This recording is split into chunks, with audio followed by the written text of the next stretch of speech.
दोस्तों, आज के हमारे इस वीडियो में हम आपके लिए देव उठनी एकादशी की प्राचीन कथा लेकर आए हैं। एक समय की बात है, किसी नगर में एक राजा था।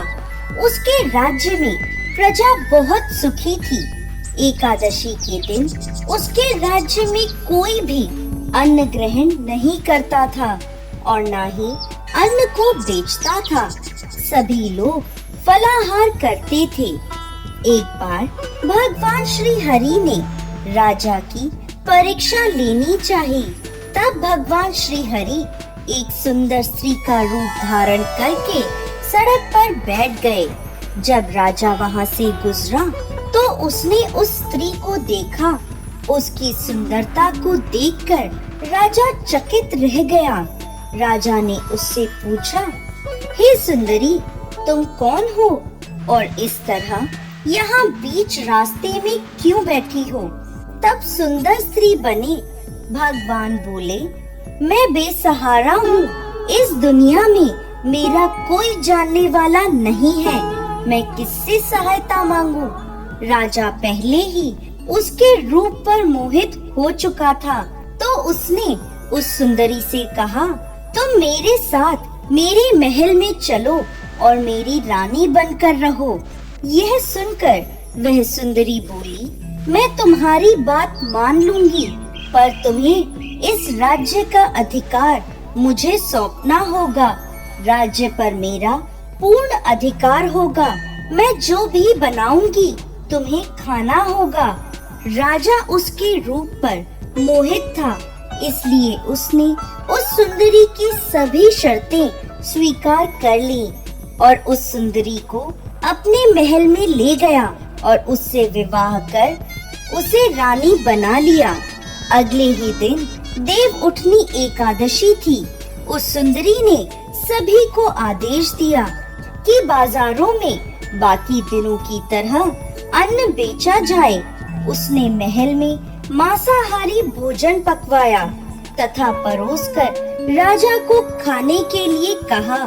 यह देखकर राजा बोला, रानी, आज देव उठनी एकादशी है, मैं तो केवल फलाहार करूंगा। तब उस सुंदरी ने अपनी शर्त राजा को याद दिलाई और कहा, ये खाना आपको खाना होगा, नहीं तो मैं बड़े राजकुमार का सर कटवा दूंगी। यह सुनकर राजा बहुत दुखी हुआ और उसने अपनी स्थिति अपनी बड़ी रानी से कही। तब बड़ी रानी बोली, महाराज, धर्म ना छोड़ें, बड़े राजकुमार की बलि दे दें। बेटा तो फिर मिल जाएगा, लेकिन धर्म नहीं मिलेगा। ऐसा कहकर बड़ी रानी रोने लगी। तभी बड़ा राजकुमार वहां आ गया।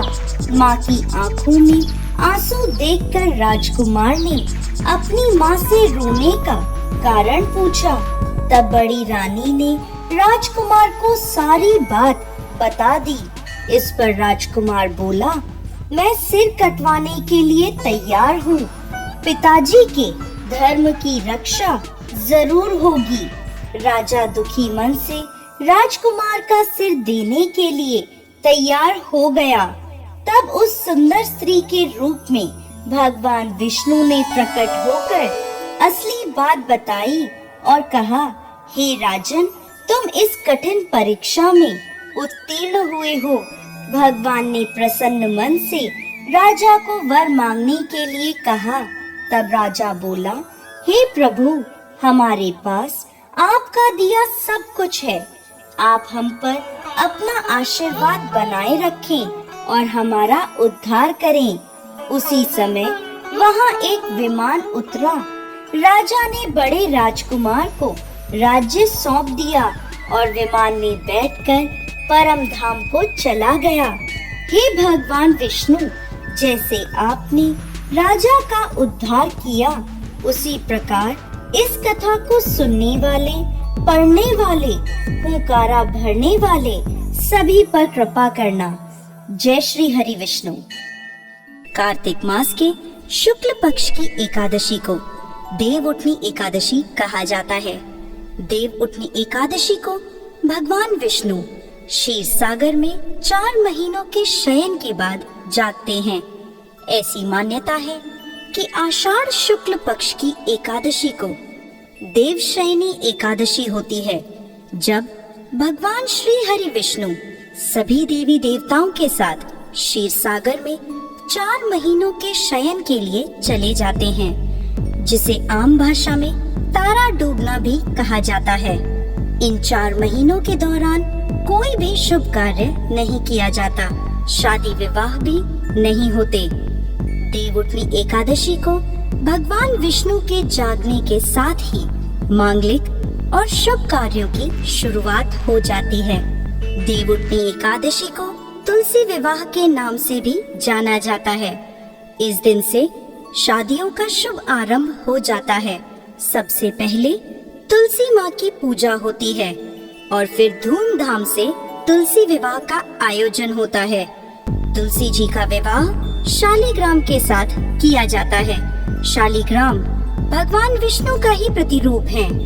अगर किसी व्यक्ति के कन्या नहीं है तो वह तुलसी विवाह करके जीवन में कन्यादान का सुख प्राप्त कर सकता है।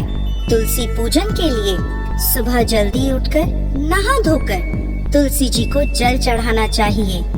इसके पश्चात तुलसी जी को लाल ओढ़नी, सिंदूर और हल्दी चढ़ानी चाहिए। इसके बाद तुलसी जी को दूध अर्पित करना चाहिए। फिर घी का दीपक जलाना चाहिए और अगरबत्ती करनी चाहिए। तुलसी जी की आरती करनी चाहिए और आरती के बाद तुलसी जी से घर में सुख समृद्धि बनाए रखने की प्रार्थना करनी चाहिए।